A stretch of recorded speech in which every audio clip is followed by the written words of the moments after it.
Break के बाद खबरनामे में आपका दोबारा खैर मकदम है। आइए बढ़ते मजीद खबरों की जानिब। जगतियाल को ज़िले का दर्जा हासिल होने के बाद पहला Town Press Club Telangana Working Journalist Forum IJU Jagtial के इंतखाबात मुनक्किद हुए। Election officer Mahesh, election committee Mohammed Imran, Mohammed Abdul Mujahid Adil, Banda Swamy और संपूर्णाचारी की निगरानी में ये इंतखाबात मुनक्किद किए गए। सदर की हैसियत से चिट्टी श्रीनिवास, जनरल सेक्रेटरी मल्ला रेड्डी और नायब सदर की हैसियत से मिर्ज़ा फजलुल्लाह बेग और दीगर अरकान को बिला मुकाबला मुत्तफ़िका तौर पर मुंतखब कर लिया गया। नौ मुंतखब सदर श्रीनिवास और कमेटी ने इजहार तशक्कुर करते हुए सहाफ़ियों के मसाइल के लिए हुकूमत से नुमाइंदगी करने के अज़्म का इजहार किया। మీరు నాపై నమ్మకం ఉంచి నా ఏకగ్రీవ ఎన్నికకు సహకరించినందుకు మీకు పేరు పేరున నా పాత్రికేయ మిత్రులందరికీ పేరు పేరున కృతజ్ఞత అభివందనాలు నమస్సమాంజలు తెలియజేస్తూ మీరు నాపై ఉంచిన నమ్మకాన్ని వమ్ము చేయకుండా మీ సమస్యను నా సమస్యగా భావించి ఏ ఆపద వచ్చినా మీకు ఎల్లవేళలా అండగా ఉంటానని, నా సాయశక్తులా కృషి చేస్తానని నా మనస్ఫూర్తిగా మీకు హామీ ఇస్తున్నాను। మన దగ్గర మనం ఈ ఎన్నికలతోటి ఐకమత్యం అనేది చాటుకున్నాం। ఈ ఐకమత్యాన్ని ఇలాగే కొనసాగించి మన పెద్దలు చెప్పినట్టు మనకెన్నో సమస్యలు ఉన్నాయి। ఇళ్ల స్థలాలు కానీ, ఉచిత విద్య కానీ, వైద్యం కానీ, మనకు కనీసం కూర్చుండి మీటింగ్ పెట్టుకుందామంటే మనకు కనీసం ప్రెస్ భవనం లేదు। ఆ ప్రెస్ భవన్ స్థలం కోసం కానీ దేనికైనా మనందరం ఒక యూనిటీగా ఉందాం। నేను అనేది కాకుండా మనందరం అనే ఒక ఆలోచనతో ముందుకు సాగుదాం। మీ అందరి ఆశయాలకు అనుగుణంగా నేను పనిచేస్తా। నేను ఎలాంటి ప్రలోభాలకు తలొగ్గు లేకుంటే మన ప్రెస్ క్లబ్కి అపప్రద తీసుకొచ్చే ప్రయత్నం చేయకుండా మన ప్రెస్ క్లబ్ ప్రతిష్టను మరింత ఇనుమడింపజేసే ప్రయత్నం చేస్తా। మీరు అనుకున్న ప్రతి సమస్యకు నేను ముందుండి నడుస్తానని, మీరందరూ నాకు సహకారం అందించాలని ప్రతి ఒక్కరిని పేరు పేరున వేడుకుంటూ సెలవు తీసుకుంటున్నాను। మరొకసారి మీ అందరికీ ప్రత్యేకంగా ధన్యవాదాలు తెలియజేస్తున్నాను। आज जगतियाल प्रेस क्लब के इंतखाबात थे। आज तमाम उम्मीदवारों को यूनानिमस के तौर पर मुंतखब किया गया है। मैं तमाम इलेक्शन कमेटी महेश रंगा अफसर, इमरान भाई और आदिल भाई, बंडा स्वामी अन्ना, चारी अन्ना, तमाम का शुक्रिया अदा कर रहा हूँ। और मैं श्रीनिवास अन्ना, मदारी अन्ना और हमारे तमाम जिम्मेदार प्रेस क्लब और सहाफ़ियों के मसाइल के लिए हुकूमत से नुमाइंदगी करेंगे और पूरे मसाइल को हल करने का हम दायित्व देते हैं। आप तमाम का शुक्रिया। ऑल मेवा मुस्लिम minority employees welfare association Adilabad को सफ़ा बैतुलमाल और उलमा इकराम के इश्तराक से आज गवर्नमेंट बॉयज़ जूनियर कॉलेज में मुस्लिम अक़लियती नौजवानों को महकमे पुलिस में कांस्टेबल और SI के खाली ओहदों पर भर्ती के लिए एक मुफ्त कैंप मुनक़्क़िद किया गया। इस कैंप से 300 से ज़्यादा नौजवानों ने इस्तेफ़ादा किया। इस मौके पर उम्मीदवारों ने कैंप के इनेक़ाद पर मसरत का इजहार करते हुए अपने दरख्वास्तों को जमा करवाया। आदिलाबाद म्यूनसिपल चेयरमैन जोगू परमिंदर ने डाइट कॉलेज ग्राउंड में मुनक़्क़िदा आदिलाबाद क्रिकेट टूर्नामेंट का आगाज़ किया। इस मौके पर खिलाड़ियों का तारुफ कराया गया। चेयरमैन ने बैटिंग के बाद खेलों के फ़वाइद से वाकिफ़ करवाया। उन्होंने हर साल क्रिकेट का इनेक़ाद करने पर मुंतज़मीन को मुबारकबाद दी। इस मौके पर उनके हमरा municipal vice chairman Zaheer Ramzani और दीगर मौजूद थे।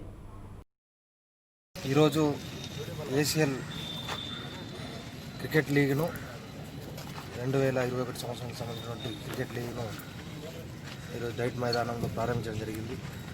మరి 9 సంవత్సరాలుగా కంటిన్యూగా ఏషియన్ వాళ్ళు అంటే అన్ని టీమ్స్ కలిసి ఆదిలాబాద్కి సంబంధించినటువంటి క్రికెట్ టీమ్స్ అన్నీ కలిసి మరి ఒక క్రికెట్ను క్రీడాకారులను ప్రోత్సహించే విధంగా ఇలా కమిటీ ఏదైతే ఉందో మరి రాయేష్ భాయ్ కానీ, మోహసిన్ కానీ, సాగర్ కానీ, నితిన్, ఇర్ఫాన్ సంబంధించినటువంటి ఈ కమిటీ వాళ్ళు మరి క్రికెట్ టోర్నమెంట్ అనేది నిర్వహించడం జరుగుతుంది। మరి ఈ కార్యక్రమంలో వైస్ చైర్మన్ జహీర్ రమజానీ గారు, అదేవిధంగా అయూబ్ గారు, అబ్దుల్లా గారు, మరి కార్యక్రమంలో సంబంధించిన క్రీడాకారులు అందరూ కూడా పాల్గొనడం జరిగింది। జాహిద్ గారు మరి ఏదైతే క్రీడాకారులను ప్రోత్సహించే విధంగా ప్రతి సంవత్సరం शहर हैदराबाद के किला गोलकुंडा इलाके में गुज़िश्ता 40 सालों से मुफ्त बॉक्सिंग की ट्रेनिंग दी जा रही है। आर्मी से वाबस्ता ऑल इंडिया सर्विसेज के बॉक्सिंग चैंपियन मरहूम अब्दुल गनी चांद ने 1980 में गोलकुंडा बॉक्सिंग एसोसिएशन क़ायम किया था, जिसका सिलसिला आज भी बरकरार है। इस ट्रेनिंग सेंटर के क़याम से कई नौजवान नेशनल और इंटरनेशनल प्लेटफॉर्म्स पर अपने फ़न का लोहा मनवाते हुए कई मेडल्स हासिल किए, जिसके बायस कई नौजवानों को सरकारी रोज़गार भी हासिल हुआ। मरहूम अब्दुल गनी चांद के फर्जंदान ने इंटरनेशनल बॉक्सिंग में अपने फ़न का मुजाहरा करते हुए अपनी शनाख्त बनाई और गोल्ड मेडल हासिल किया। इस सेंटर के कोच शेख एजाज़ अहमद रोज़ाना 200 से ज़्यादा लड़के और लड़कियों को बॉक्सिंग की ट्रेनिंग देते हैं। दौरे हाजिर में जहां आए दिन ख़वातीन और लड़कियों पर तशद्दुद के मामलात सामने आते रहते हैं, इसको देखते हुए कोच एजाज़ अहमद इस सेंटर पर ख़वातीन और लड़कियों को सेल्फ़ डिफेंस की ट्रेनिंग दे रहे हैं ताकि किसी भी हंगामी सूरत हाल में वो लोग अपना तहफ़्फ़ुज़ कर सकें।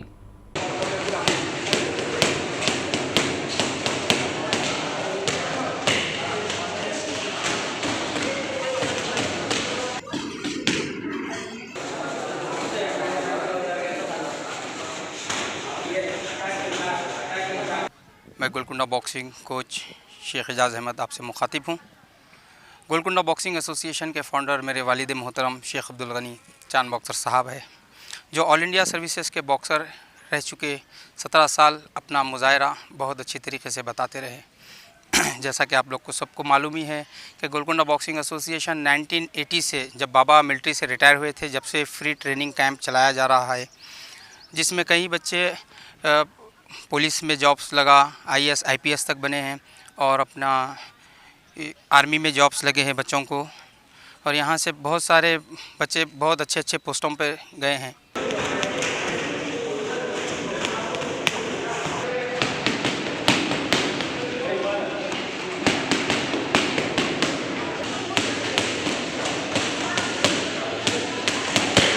मैं ख़ुसूसन नौजवान भाइयों को मेरे ये मैसेज देना चाहता हूँ कि जो रातों में जगते हैं, सेलफ़ोन से ज़्यादा खेलते हैं, तो वो चीज़ नहीं होना चाहिए। हमको हमारी सेहत के ऊपर तवज्जो देना बहुत ज़रूरी है ताकि हम कोई बुरे वक्त हमारा सेफ्टी कर सके।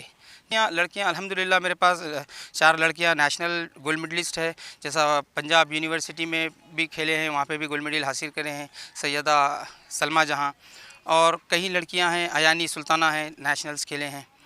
और अपने मेरे पास के बच्चे जो है सो नेशनल्स खेले, सुधीर कुमार है और संदीप है, संदीप सिंह है, अमृता ठाकुर है, और अपने कई ऐसे मुख्तलिफ। और यहाँ पर भेदभाव नहीं है कि कोई मज़हब का, यहाँ पे हर मज़हब का इंसान आके हमारे पास सीख सकता, और हम सिखाने के लिए ख्वाहिश रखते हैं कि हर मज़हब के लड़के और लड़कियों को, और इसके अंदर कोई एज लिमिट नहीं है। मैं ये चाहता हूँ कि पेरेंट्स आए तो पेरेंट्स भी एक्सरसाइज करें, एक्टिविटी करें, ताकि हम अगर फ़िट रहेंगे तो आने वाले बुरे हादसे से हम बच सकते हैं। रियासती वज़ीर आला के चंद्रशेखर राव ने शहर हैदराबाद के इलाके फसलांसर से ताल्लुक़ रखने वाली गौसिया बेगम ज़ौजा रफ़ीक अहमद के इलाज के लिए 5 लाख रुपए मंजूर किए। वज़ीर आला की दुख्तर व MLC के कविता ने गौसिया बेगम के इलाज के लिए वज़ीर आला से इस रकम की मंजूरी की दरख्वास्त की थी। गौसिया बेगम गुज़िश्ता 2 माह से ब्लड कैंसर के मर्ज़ से मुतासिर हैं। गौसिया बेगम के शौहर रफ़ीक अहमद, जो एक छोटी सी स्टेशनरी शॉप चलाते हैं, मौजूदा हालात में ये ख़ानदान गौसिया बेगम का इलाज का ख़र्च उठाने से क़ासिर था।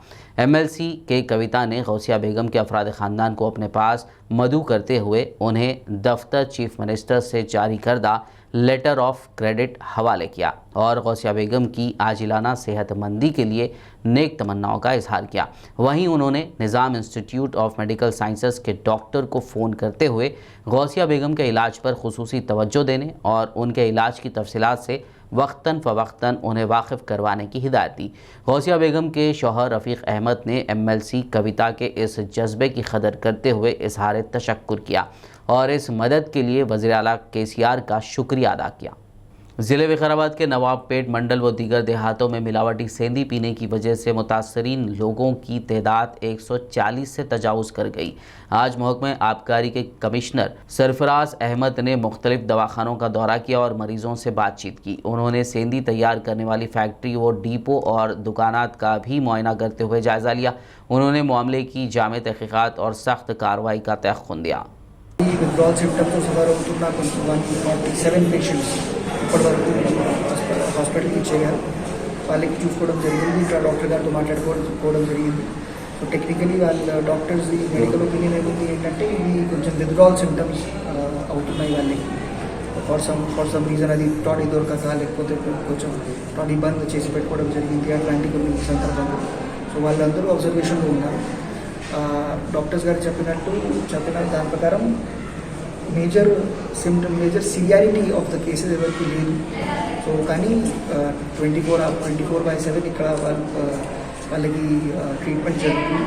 కొంతమంది ఇక్కడ కెపాసిటీ అంత లేదు కాబట్టి కొంతమందికి వేరే హాస్పిటల్స్ కూడా పంపడం జరిగింది. అక్కడ కూడా మా ఆఫీసర్స్కి కూడా పెట్టున్నాం, సరిగా అందేటట్టు చూసుకుంటాం. So as far as the toddies depot is concern, shops are concern, దానికి మళ్ళీ కేసు కూడా పెట్టుకోవడం జరిగింది. ఇప్పుడు కేసు రేపే దానికి ఎఫ్ఎస్ఎల్ శాంపుల్స్ ఏమో FSL because Saturday Sunday court బంద్ ఉంటాయి కాబట్టి రేపే కోర్టు దగ్గర నుంచి రెఫరెంట్లు చేసేసి దానికి ఎగ్జామినేషన్ చేసి చట్టబద్ధంగా వాట్ ఎవర్ చర్యలు ఉంటే అది తీసుకుంటాం. इस दरमियान टीआरएस रुकन पार्लियामेंट रंजीत रेड्डी ने भी विकाराबाद में सेंधी पीकर बीमार पड़े लोगों से दवाखानों का दौरा करते हुए मुलाकात की और तफसीलात से आगाही हासिल की. उन्होंने इस वाक़े पर अफसोस का इजहार किया. इस मौके पर रुकन असेंबली एम आनंद के अलावा दीगर मौजूद थे. నిన్న నవాబ్పేటలో జరిగిన సంఘటన చాలా బాధాకరం. ఇవాళ స్థానిక శాసనసభ్యులు డాక్టర్ మెహ్మానంద్ గారితో టీఆర్ఎస్ పార్టీ సీనియర్ నాయకులందరితో ఇక్కడ రావడం జరిగింది. అందరు ఎఫెక్ట్ అందరిని చూస్తే వాళ్ళకి ఇంకా మినిమం 2-3 days టైం పడుతుంది. ఆ సీజర్స్ పిక్స్ లాంటివి వస్తున్నాయి కాబట్టి డాక్టర్తో మాట్లాడినాం. వాళ్ళందరినీ సెడేషన్ మీద ఉంచారు కాబట్టి మ్యాక్సిమం ఇంకొక 1-2 days టైం పడుతుంది అనుకుంటాం. దేవుని దయవల్ల అందరూ రికవర్ అవుతుంది కాబట్టి అదొకటే బెటర్ పార్ట్. కానీ జరిగిన సంఘటన మాత్రం డెఫినెట్గా బాధాకరం. కలెక్టర్ గారితో కన్సర్న్ ఆఫీషియల్స్ ఎక్సైజ్ డిపార్ట్మెంట్తో మాట్లాడి నెసెసరీ యాక్షన్ డెఫినెట్లీ తీసుకోవాలని చెప్పి నిర్ణయం చెప్పినాం. మళ్ళీ ఈ రోజు మాట్లాడి చెప్పినాం. हबीब मोहम्मद अल एदरूस की जानिब से एडवोकेट इब्राहिम बेग पर जानलेवा हमले का इल्ज़ाम आयद करते हुए चिलकलगुड़ा पुलिस स्टेशन में शिकायत दर्ज करवाई गई. सैयद हाशिम एडवोकेट ने इस मामले की तफसील बताई. नमस्ते, सत श्री अकाल एंड गुड इवनिंग. मेरा नाम सैयद हाशिम एडवोकेट, मैं नामपल्ली में प्रैक्टिस करता हूं. मेरे साथ एक मेरे जूनियर भी है जिसका नाम है इब्राहिम बेग, वो मेरे साथी काम करते हैं. एक शख्स जिसका नाम है हबीब मोहम्मद अल एदरूस जो फतेह दरवाजे के सागिन है, तो एक बदमाश किस्म के आदमी है. उनकी शैतानी हरकतों की वजह से समझे कई पुलिस स्टेशन में केसेस बुक है. समझे एक ऐसी हरकत की है जिसके वजह से पुलिस बहादुरपुरा उनके खिलाफ केस बुक किया है. उसकी पैरवी मेरे जूनियर इब्राहिम ने की है. वो पैरवी करने के वजह से हबीब मोहम्मद अल एदरूस ने उनसे दुश्मनी मोल ली और दुश्मनी मोड़ने के बाद इनको फ़ोन के ऊपर धमकियाँ आने लगे. वो धमकियों की वजह से मेरे जूनियर की मिजाज ख़राब हो गई है और छाती में भी उनके तकलीफ़ हो रही, बीपी उनका बढ़ गया, जिसकी वजह से मैं और मेरे जूनियर चिलकलगुड़ा पुलिस स्टेशन को जाके उनके ख़िलाफ़ कंप्लेन करें और पुलिस चिलकलगुड़ा थोरो इंक्वायरी के बाद उनके ख़िलाफ़ केस बुक करी है जिसका FIR ये है. मैं पुलिस से गुजारिश करता हूँ कि ऐसा अगर वकील को धमकी देंगे तो कानून इस दुनिया में रहेगा नहीं. तो मैं और गुजारिश करता हूं पुलिस के, क्योंकि पुलिस हमारी नाहल लिए बहुत अच्छी पुलिस है, बहुत अच्छा इंक्वायरी करती है. इंक्वायरी करके उनको ऐसा उनको पनिशमेंट देना हबीब मोहम्मद अल एदरूस को कि ताकि उन्होंने ज़िंदगी में फिर कभी ऐसी हरकत ना करे, ना तो कोई वकील को धमकी दिए. वकील को धमकी देना कोई मामूली बात नहीं है. वकील को धमकी देना प्रेसिडेंट को धमकी देने के बराबर है. लिहाजा मैं पुलिस से गुजारिश करता हूँ कि उनको पकड़े और कड़ी से कड़ी सज़ा दे. पुलिस कार्रवाई नहीं करी तो हमारे लिए दूसरा भी एक ऑप्शन है, हम हाईकोर्ट जाएंगे, वहाँ से ऑर्डर लेंगे और ऑर्डर लेके उनको अरेस्ट बराबर कराएंगे. देखिए मत की शैतानी इतनी बढ़ गई है कि चंद लोगों को, चंद रौडियों को पैसे देके अपॉइंट किया है कि ख़त्म करने के लिए, जान लेने के लिए. फ़ोन के ऊपर वो लोग कॉल कर रहे हैं कि हबीब मोहम्मद के ख़िलाफ़ अगर तुम कोई कार्रवाई करेंगे तो हम तुम्हारी और तुम्हारे बच्चों की जान ले लेंगे बोल के. तो इसके लिए तो पुलिस सख्त एक्शन लेना ज़रूरी है. देखिए साहब, Chilkalguda police station FIR issue करा जिसका FIR नंबर है 132021 under section 506 red with 34 of IPC. और पुलिस ये भी हमारे को तौक़ुन दी है कि इनके खिलाफ 120B और दूसरे भी 386 भी लगाने की हमको तौक़ुन दी है. हमको पूरा भरोसा है पुलिस के ऊपर कि पुलिस सख्त इनके खिलाफ एक्शन लेगी. शुक्रिया. बोयनपल्ली किडनैप केस में पुलिस ने तफ्तीश तेज़ कर दी है. पुलिस अखिला प्रिया के मफरूज शोहर एत्री भार्गव राम की तलाश में है. वहीं अखिला प्रिया का कहना है कि उनकी सेहत ठीक नहीं है, इसीलिए उन्हें ज़मानत मिलनी चाहिए. ताहम जब इसका तिब्बी मुआयना किया गया तो पता चला कि वह मुकम्मल तौर पर सेहतमंद है. अदालत कल अखिला प्रिया की ज़मानत और तहवील के मामले में समाअत करेगी. दूसरी जानिब पुलिस ने अपनी दरख्वास्त में कहा है कि अगर अखिला प्रिया को ज़मानत पर रिहा किया गया तो वो गवाहों को धमकाया या फिर मुतासर कर सकती हैं. शहर हैदराबाद के राजेंद्र नगर की डेयरी फार्म रोड पर पिलर नंबर 222 के पास सूटकेस में एक शख्स की लाश दस्तयाब हुई. पुलिस ने शुबा जाहिर किया है कि इस शख्स का कत्ल कहीं और करते हुए लाश को सूटकेस में रखकर कातिलों ने इस सूटकेस को यहां छोड़ दिया. मकतूल की शनाख्त ऑटो ड्राइवर रियाज के तौर पर की गई है। इसका ताल्लुक चंद्रायन गुट्टा से बताया जा रहा है। राजेंद्र नगर ACP संजय कुमार ने मीडिया से बात करते हुए बताया कि मुतवफ़ी की गुमशुदगी की report Chandrayangutta police station में हफ्ते के दिन की गई थी। उन्होंने तफसील बताते हुए कहा कि इस सिलसिले में तहकीकात जारी है। पुलिस अतराफ में लगे CCTV फुटेज खंगाल रही है ताकि खातिरों का पता चलाया जा सके। 3:30-4 बजे दरमियान Rajendra Nagar police station limits में आरामगढ़ से मेहदीपट्टनम जाते वक्त पिलर नंबर 222 के पास एक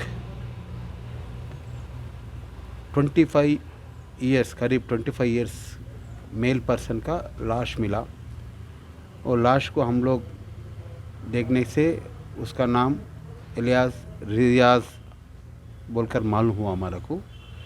बाद में उसका एड्रेस से हम लोग पता चला है तो यही रियाज के बारे में उसका बीवी कल रात 10 बजे चंद्रायन गुट्टा पुलिस स्टेशन में कंप्लेंट दिए सो है मैन मिसिंग का।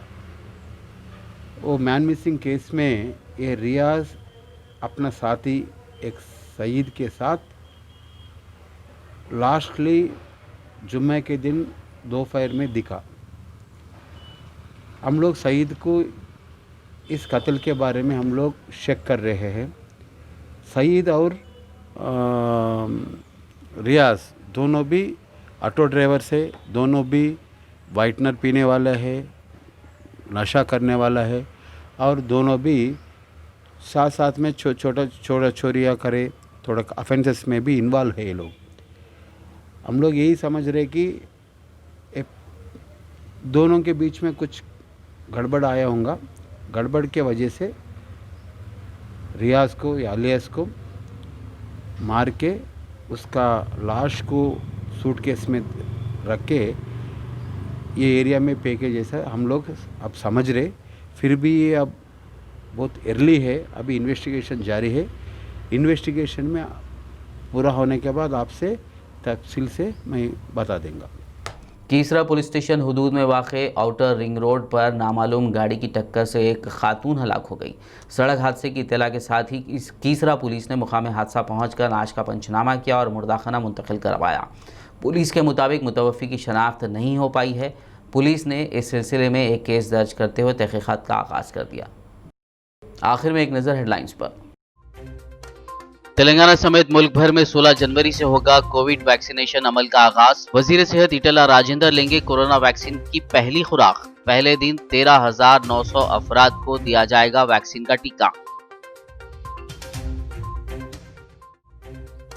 TRS MLC कविता ने किया निजामाबाद के बोधन हल्के का दौरा। मुख्तलिफ प्रोग्राम्स में की शिरकत। रुकन असेंबली आमिर शकील के अलावा दीगर TRS कायदीन ने किया इस्तकबाल।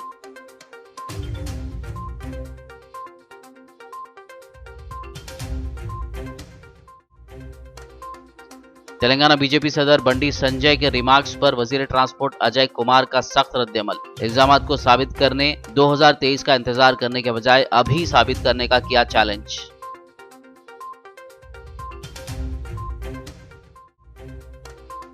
प्रोटोकॉल की खिलाफ वर्जी का TPCC चीफ उत्तम कुमार रेड्डी ने लिया सख्त नोट। असेंबली स्पीकर से शिकायत करने की कही बात।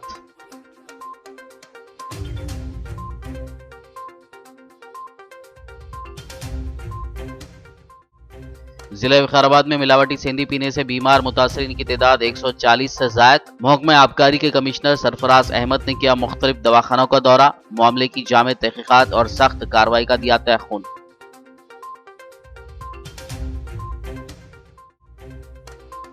हैदराबाद के राजेंद्र नगर में एक शख्स की सूटकेस में दस्तयाब हुई लाश। पुलिस कर रही है कातिलों की तलाश।